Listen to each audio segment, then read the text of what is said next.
राज्य में मौसुमी अग्रसर होगा सहित बढ़ुची वर्षार विस्तृति आग को आसुची लघुचाप फल जून शेष आड़क प्रबल वर्षा नहीं आकलन करिछि आंचलिक पाणीपाग विज्ञान केन्द्र।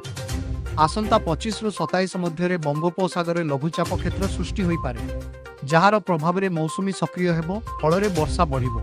एहा सहित धीरे धीरे आरब सागर वायु प्रवाह बढ़िबो फल पूर्व उपकूल मौसुमी वायु सक्रिय हेबो। एहा सहित क्रमश वर्षार परिमाण बढ़िबो। आसंता 4 दिन सारा राज्य में हेबो वर्षा। जून 23 सुधा मौसुमी सारा राज्य में प्रवेश करने नहीं सूचना देइछि पाणीपाग विभाग। आज मयूरभंज और बालेश्वर जिले में प्रबल वर्षा सह घंटा प्रति 40 रु 50 किलोमीटर बेगर पवन बही पारे। एही दुई जिलार लोक मानकु सतर्क रहिबाकु पाणीपाग विभाग परामर्श देइछि।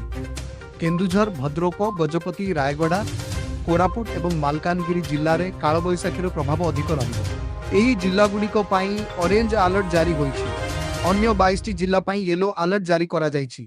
सेठारे मध्य वर्षा वज्रपात और झड़ पवन संभावना थिबारु लोकमानंकु अनावश्यक बाहर को नजिबाकु परामर्श दिया जाइछि। पाणीपाग विभागर आकलन अनुसार आसंता 4 दिन पर्यंत सारा ओडिशा रे वर्षा आगि रहिबो। केतेक स्थान रे हालुकारु मध्यम धरणर वर्षा हेबा बेले किछि अंचल रे प्रबल वर्षा होई पारे। जून 23 तारीख सुधा दक्षिण पश्चिम मौसुमी वायु समग्र ओडिशा को छुईबो बोली आकलन करा जाइछि। एहा परे राज्य में नियमित मौसुमी वर्षा आरंभ हेबार संभावना रही।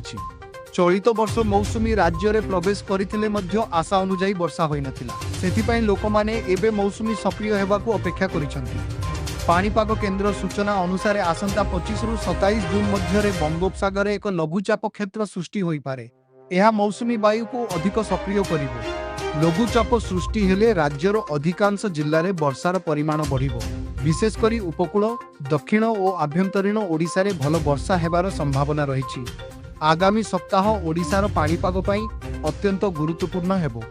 काल बैशाखी वर्षा मौसुमीर संपूर्ण प्रवेश एवं संभाव्य लघुचाप जोगु जून शेष सुधा राज्य में व्यापक वर्षा हेबार संभावना रही।